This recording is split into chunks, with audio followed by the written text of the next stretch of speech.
itu dia tidak menyerang orang Kristen itu dengan kekerasan, dengan kesakitan, enggak, ya.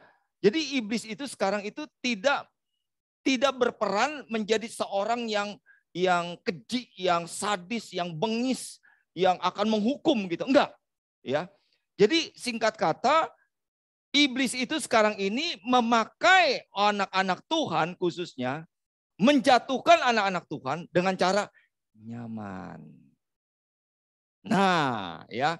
Sekarang kita mau definisi ulang nih. Apa yang diartikan, baik teman-teman yang ada di sini yang tadi sudah memberikan satu masukan, ya, juga dengan Jennifer, ya. Saya sedikit lebih cenderung kepada Jennifer yang sudah memberikan masukan bagi kita, ya. Kadang-kadang memang secara jujur, teman-teman yang kasih Tuhan, kita itu dalam tanda petik ya, masa bodoh. Nah, masa bodohnya ini seperti apa? Ya. Nah, teman-teman yang kasih Tuhan, mari kita satu hati kita berdoa terlebih dahulu ya. Bapa dalam kerajaan sorga, kami sekali lagi menyerahkan untuk pembahasan kami, diskusi kami siang hari ini tentang bagaimana kami mensikapi iman kami dan mempraktekkannya seperti yang Tuhan mau, bukan apa yang kami mau. Tuhan berkati akan diskusi kami selanjutnya. Tuhan yang memimpin, Tuhan yang menolong, memberikan satu penjelasan, pencerahan kepada pikiran dan hati kami masing-masing. Terima kasih Bapa dalam surga, dengar dan sambut doa kami, karena kami berdoa di dalam nama Tuhan kami Yesus Kristus. Amin.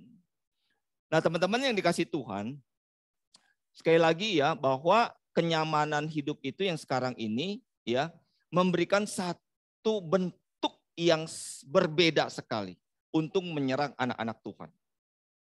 Ya. Nah, menurut buku yang saya baca ini, ya, saya percaya juga mungkin Jennifer sama, soalnya ada poinnya juga di sini, ya. Ada 6 ciri khas, ya. 6 ciri khas yang akan kita bahas sama-sama di sini, ya. Ada 6 tanda-tanda orang itu nyaman. Anak Tuhan itu nyaman di dalam segala yang dia lakukan sebagai anak Tuhan. Maka untuk hal ini teman-teman, saya akan memulai ayat yang pertama saya, ya.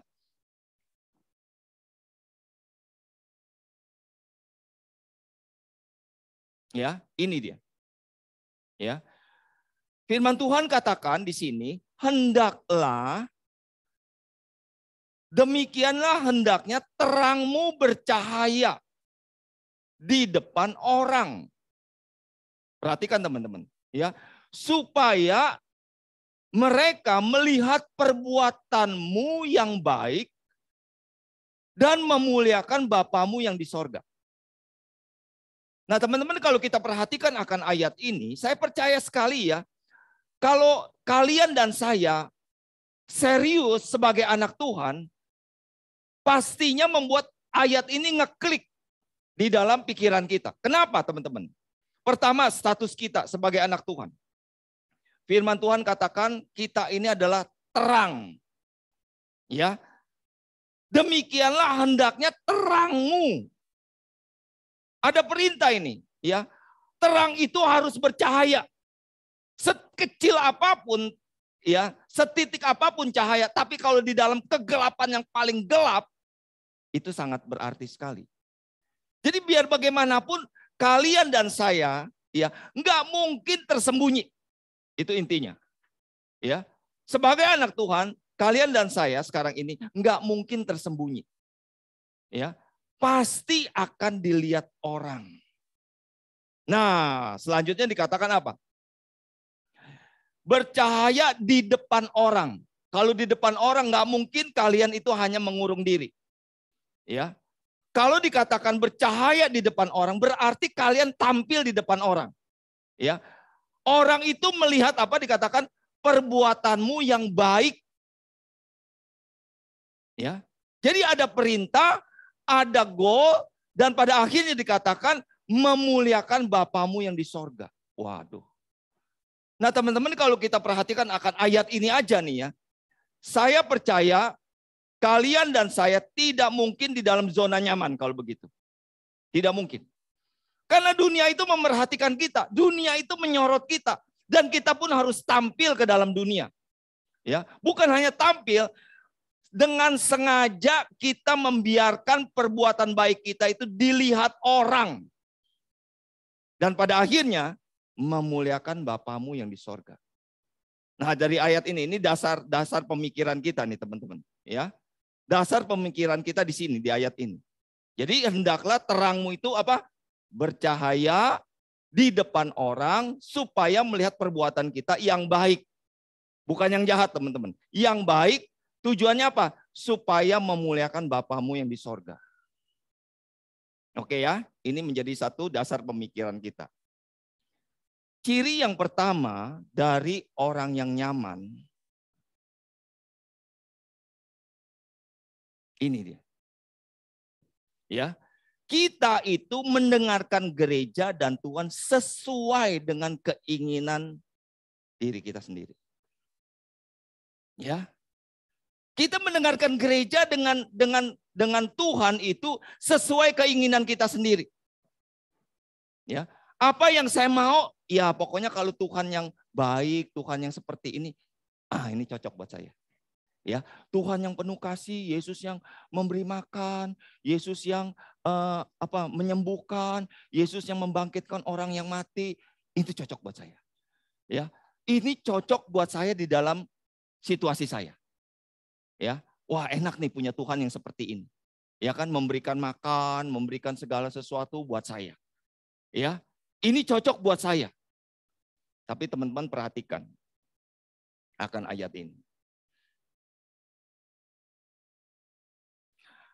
Karena akan datang waktunya orang tidak dapat lagi menerima ajaran yang sehat dikatakan. Tetapi mereka akan mengumpulkan guru-guru dan menurut kehendaknya untuk memuaskan keinginan telinganya. Ini ciri zaman akhir teman-teman. Ya, ciri anak-anak Tuhan yang hanya mau mendengarkan yang menyenangkan telinganya.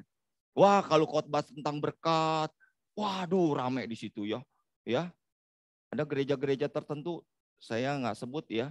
Dikatakan sekali waktu begini. Siapa di sini yang bawa kunci motor katanya? Wow, pada keluarin kunci motor ya. Lambaikan. Itu pengkhotbahnya bilang begini. Ya, saya berdoa besok bawa kunci mobil katanya. Waduh, rame nggak teman-teman? Saya percaya gereja ini langsung ramai besok-besoknya. Waduh ya, yang bawa kunci mobil yang Toyota mungkin, wah gue mau Mercy besok. Besok pendetanya bilang, yang bawa kunci Toyota besok jadi kunci, bukan kunci Inggris. Kunci Mercy, Volvo, ayo angkat tangan. Saya doakan. Rame. Jujur aja kita mau nggak? Ya, kita akan merasa, iya ya. Gua bisa mendapatkan berkat bla bla bla bla seperti ini. Keinginan telinga. Coba kalau bandingkan dengan gereja-gereja yang konsisten. Dosa ya dosa. Ya.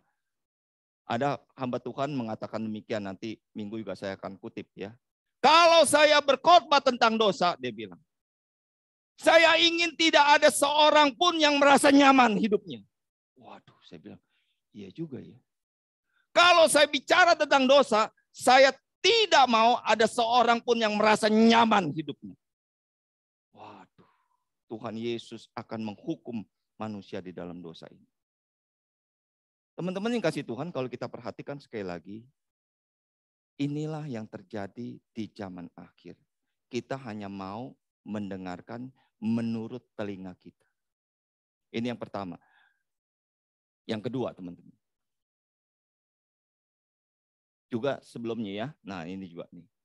Ya. Ada ayat di dalam Kisah Para Rasul 2 ayat 46.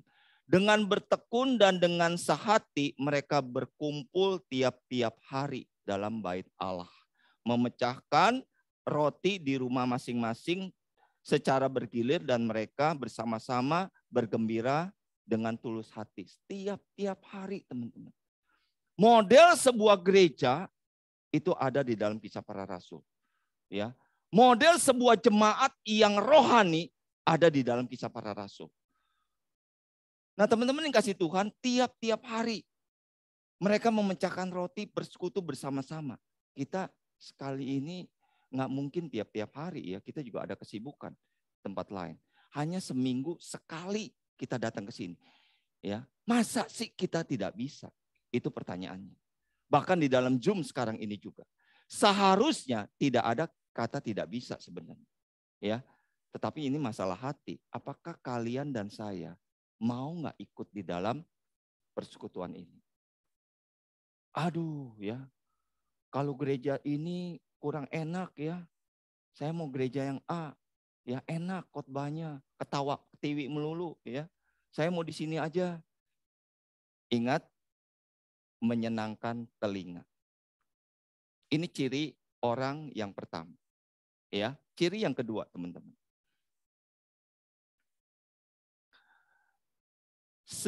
Sebagian besar teman Anda tidak dapat mengatakan bahwa Anda seorang Kristen.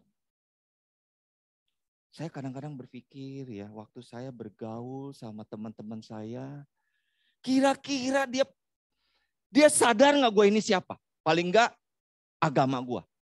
Paling nggak itu deh. Ya. Beberapa sebelum pandemik ini kami ada reuni SMP. Ya, bayangkan SMP Panatan itu tahun 80-an. Ya, 81 sampai 84, 3 tahun kan. Jadi reunian kami, ada 10 orang. Salah satu teman saya bilang begini, gue sekarang baru ngerti loh, Nathan. Kenapa? Ternyata memang lu cocok jadi pendeta. Waktu itu dia ngomong pendeta ya, dia nggak orang seberang ya. Kenapa? Karena gue lihat pada waktu itu lu beda memang. Ya, kami semua ngerokok, lu enggak. Ya, kami semua minum, lu enggak. Gue bingung sama lu katanya. Nah teman-teman, kira-kira kalau kalian ada di dalam kondisi seperti itu, mereka meyakini enggak kalian itu berbeda? Coba sekarang jawab deh. Waktu kalian tampil nih, terangmu bercahaya di depan orang, mereka melihat enggak kamu ini berbeda? Ya Pak Nathan, kalau kami guyon-guyon sedikit yang jorok-jorok nggak apa-apa deh. Kan ketawa-ketawa. Gosip-gosip sendiri ya, sedikit-sedikit kecil ya nggak apa-apa deh. Kecil-kecil kan? Ya yang jorok-jorok ngomong-ngomong sedikit nggak apa-apa deh. Buat nimpalin Pak Nathan, kalau nggak seperti ini pembicaraan kita kaku banget Pak Nathan. Ya, nggak apa-apa deh yang jorok-jorok sedikit lah ya tentang ini film ini apa-apa. Wah, gua tahu, wah lucu lu ya. Wah, nggak apa-apa deh. Apakah seperti itu teman-teman? Atau kita diem aja? Gue tahu itu jorok. Gue tahu kalimat-kalimat ini ujung-ujungnya gimana gue tahu. Gue diem aja. Minimal mungkin kita senyum sinis. Lu tahu nggak cerita itu? Tahu, tapi gue nggak mau ikutan. Ada game-game tertentu saya nggak tahu ya. Ya, saya nggak paham game sama sekali benar-benar. Katanya kalau menang tuh ada personalnya buka-buka baju katanya ya. Saya nggak tahu nih benar apa enggak. Ya, jadi kalau udah menang satu baju buka. Walaupun bentuknya animasi, betul. Jadi kalau lu menang nih, mula-mula dia pakai jaket lengkap, ya lengkap banget sepatu apa. Begitu menang, topinya buka. Wah, semua buka, ujungnya telanjang bulat. Nggak apa-apa lah Penata, ini kan kartun. Apakah seperti itu teman-teman? Ini tolong dipikirkan nih. Ya, jadi kalian dan saya sudah ada di dalam suatu platform kita anak-anak terang. Perbuatan kita harus jelas. Gak mungkin tersembunyi. Ini harus jelas nih. Ini yang kedua, teman-teman, ya. Lanjut. Nah, ini ada ayatnya.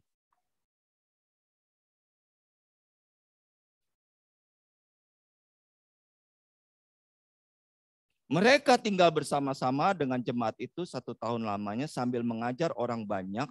Di Antiokhia lah murid-murid itu untuk pertama kalinya disebut Kristen.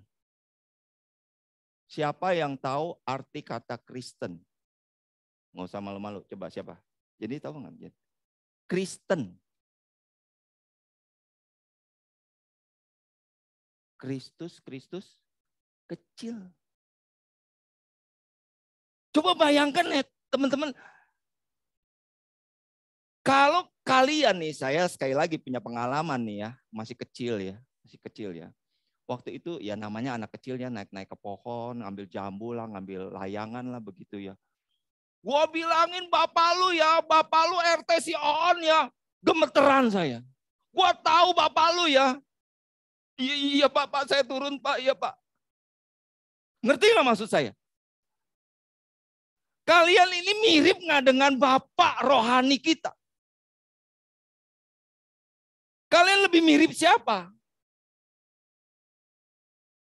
Itu pertanyaannya. Pertama kali mereka disebut Kristen. Karena Kristus kecil ada di dalam hidup mereka. Nah teman-teman yang kasih Tuhan sekali lagi. Kalian lebih mirip siapa? Ya, saya kadang-kadang kalau misalnya lagi bercanda-bercanda yang nggak pas, pertama kali saya senyum. Sinis gitu ya, saya nggak mau ikutan. Lanjut terus, aduh kayaknya gue mesti ke WC nih. Ya sorry ya, tinggalin. Ada alasan aja. Gue mau minum dulu ya, sorry bro. Ya, gue mau beli minuman dulu nih. Ya, keluar. Karena pasti akan diserang kita ya. Pendapat lu gimana Nathan? Waduh, nggak jawab salah. Sebelum dia serang, lebih baik saya nyingkir dulu deh. Ya, nyingkir dulu aja. Alasan aja apa kek gitu ya. Oh, sorry ya, gue ada telepon nih. Ya, keluar dulu sebentar. Tujuannya apa? Supaya menghindar. Gitu aja. Pertama kali mereka disebut Kristen. Ini orang-orang yang di luar Kristen menyebut orang Kristen. Oke ya. Yang ketiga. Bagian-bagian yang masuk ke dalam Anda dalam Alkitab adalah yang membuat Anda merasa baik. Ya. Saya baik. Saya rajin ke gereja. Saya rajin ibadah. Ya. Jadi kalau mendengar firman Tuhan tuh yang baik-baik, ya itu saya. Itu cocok buat saya. Ya. Coba perhatikan akan ayat ini teman-teman. Di dalam Ibrani pasal 4 ayat 12. Sebab firman Allah itu hidup dan kuat dan lebih tajam daripada pedang bermata dua manapun. Ia menusuk amat dalam sampai memisahkan jiwa dan roh, sendi-sendi dan sumsum. Ia sanggup membedakan pertimbangan dan pikiran hati kita. Artinya apa teman-teman? Artinya pikiran dan hati kita mau dibimbing kepada firman Tuhan. Kalian lebih mementingkan pengalaman kalian atau kalian merasakan, gue mesti berdoa dulu nih. Ya. Sebentar lagi mungkin di antara kalian ada yang masuk kuliah. Kalian dari sekarang ini berpikir nggak, Tuhan, apa sih yang Tuhan mau buat saya? Bukan berarti kita nggak boleh mempunyai keinginan dalam arti Tuhan, saya pengen jadi programmer misalnya, ya, saya mau jadi businessman misalnya, ya, Tuhan tolong saya. Jadi kita mendahulukan Tuhan daripada pengalaman kita. Intinya seperti itu teman-teman. Karena firman Tuhan itu akan menggiring kita, dikatakan bisa memisahkan jiwa dan roh loh. Ya, pisau mana yang bisa seperti itu? Memisahkan. Ya, ini gambaran bagaimana hikmat Tuhan itu begitu tajamnya, luar biasa. Ya. Sampai bisa seperti itu. Yang keempat, teman-teman.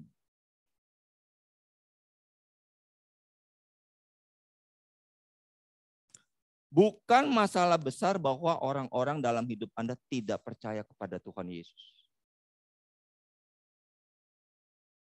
Papi mami kalian apakah sudah ke gereja? Ini yang dekat-dekat aja deh. Ya. Papi mami kalian apakah sudah datang ke gereja? Saya terharu sekali dulu dengan Pak Andi ini ya, kemarin ini papa mamanya dibaptis ya. Sebenarnya udah lama mereka doain terus. Mereka gelisah sekali. Kalau mau jujur, Ko Andi bisa nangis di rumahnya saat itu ya. Karena adiknya Pak Daniel itu juga nangis ya sambil berkata-kata dia terharu gitu. Sudah lama saya doakan papa mama. Ya. Saya sudah lama sekali supaya papa mama ini percaya Tuhan. Ada kegelisahan loh. Gue jadi penginjil tapi papa mama gue nggak percaya Tuhan, gimana sih? Kan ada gregetnya dong. Ada kegelisahan gitu loh.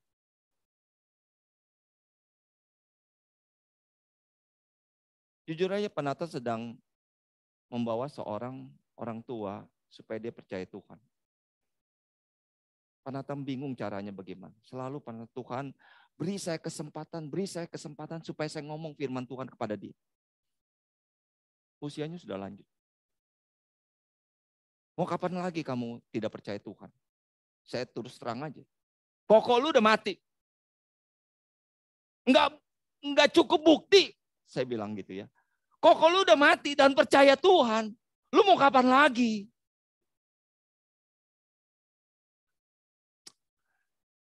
Nanti aja lah Nathan. Gue kalau percaya Tuhan ya. Gue ngelangkah aja gue mikir katanya. Oke. Artinya kalau dia udah percaya Tuhan, dia lebih serius begitu ya. Nantilah Nathan. Gue nggak nyuruh lu selingkuh sama yang lain. Ya, nggak suruh lu korupsi. Nggak suruh lu menipu. Gue suruh lu percaya Tuhan Yesus. Nanti aja lah Nathan. Selalu jawabnya kayak gitu. Gue kalau melangkah gue mikir loh. Kalau gue jadi Kristen gue mikir. Oke. Nah teman-teman yang kasih Tuhan, gelisah nggak kalian? Pertanyaan saya. Ini yang harus kita pikirkan.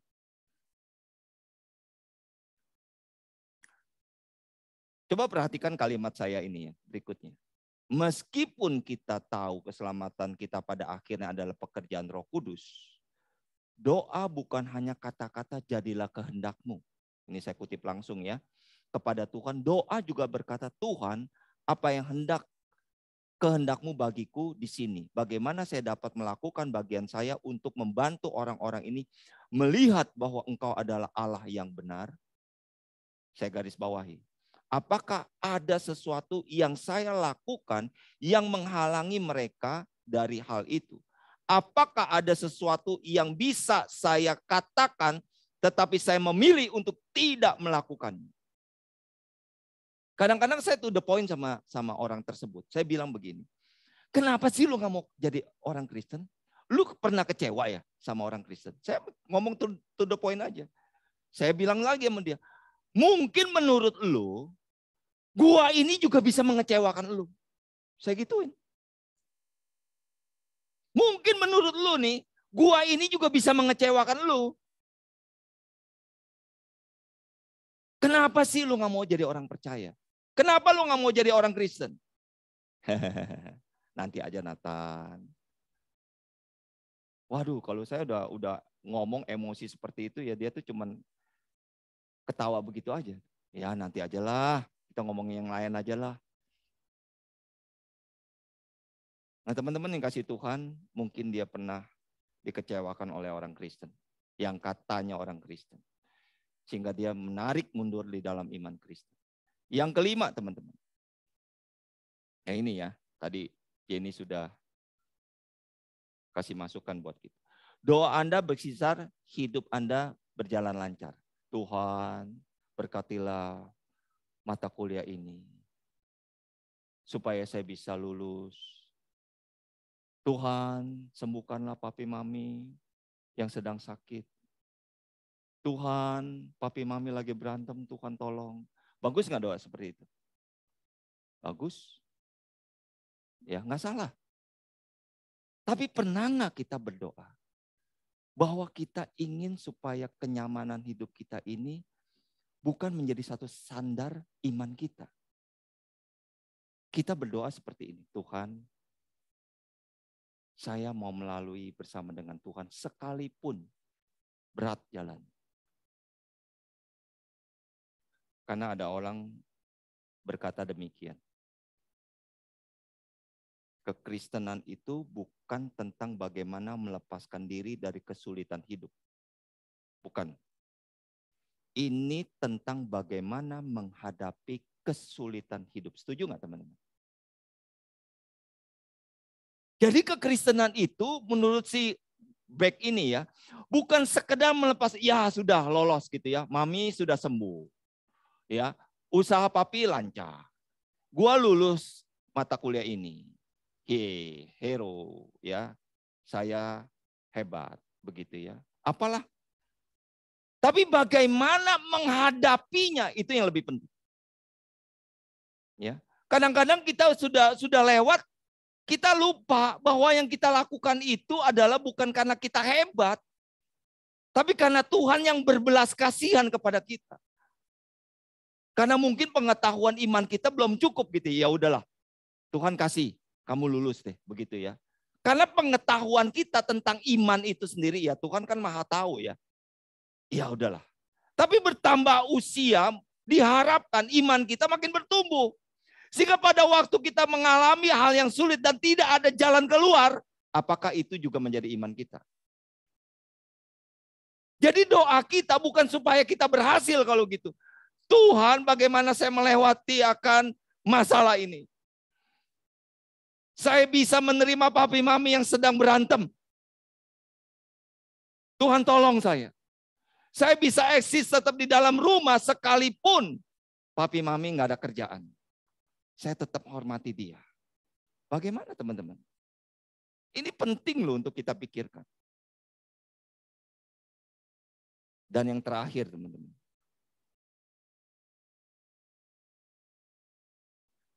Anda tidak bersemangat tentang surga dan melihat Tuhan secara langsung. Mungkin artinya dalam pengertian bergumul bersama Tuhan begitu ya. Anda tidak bersemangat tentang surga. Ya, teman-teman yang kasih Tuhan, kita hidup sekarang ini ya. Apa yang kita lihat sekarang ini semuanya akan punah, benar ya? Ya, apapun juga lah. Ya, harta kita, orang yang paling kita kasihi, anak kita yang paling kita kasihi, pasti akan nggak ada nih. Lalu harapan kita apa terakhirnya kalau begitu? Sorga.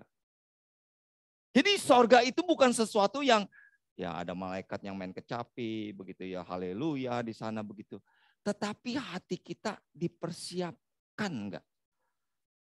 Ya. Melihat hal-hal yang sekarang ini saya ada lihat ini semua akan habis. Harapanku adalah bersama tinggal di surga bersama dengan Tuhan. Kita melihat di dalam kesementaraan kepada kekekalan. Mana yang lebih penting? Itu yang harus kita pikirkan.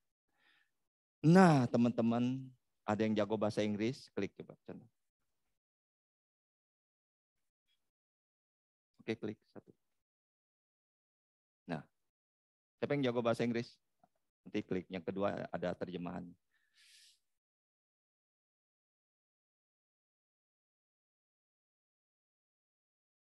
Kira-kira apa? Siapa yang jago bahasa Inggris? Amel. Oh iya Amel. Mel, coba Mel. Teman Mel. Iya, diam-diam aja Mel. Coba Mel. Yang ini aja yang bebas. Oke. Coba apa sih menurut kamu ini apa nih? Dari Filipi 3 ayat 14 tuh diambil. Dibaca dulu Iya, atau dibaca dulu. Let's not settle for what's easy and comforting, but reach for deeply rooted faith that'll withstand the fickle winds and gimana tuh bacanya? The treacherous waves of life, always keeping our eyes on the ultimate prize. Ayo kita kayak jangan settle buat yang mudah dan yang menyamankan gitu. Tapi kita menggapai kayak yang tujuan kita, kayak tujuan kepercayaan kita. Dengan cara bagaimana? Dengan For a deeply root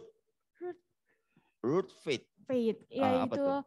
kayak deeply tujuan kayak terus kayak pusat tujuan kita, kayak tujuan kepercayaan kita, pusat kepercayaan kita. Terus terhadap apa? Terhadap apa? The winds? Kenapa? Fickle winds? Apa ya itu? And badai. Berubah-ubah. Terus? Yeah. Dan apa itu? Gelombang kehidupan. Always selalu keeping our eyes mata kita on the ultimate praise. Untuk tujuan kayak hadiah kita. Oke, klik John.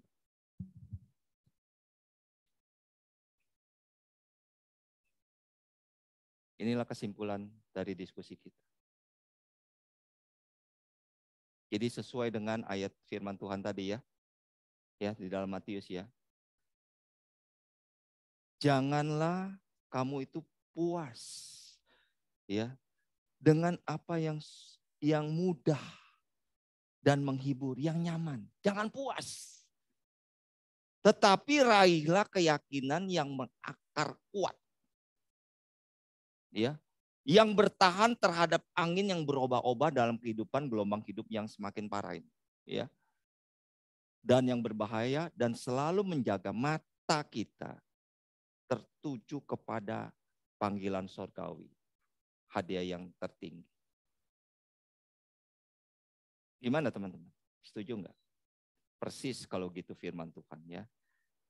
Arahkanlah hidupmu, ya, raihlah hidupmu, karena kita adalah anak-anak Tuhan, anak-anak terang yang harus ada di tengah-tengah dunia ini yang gelap.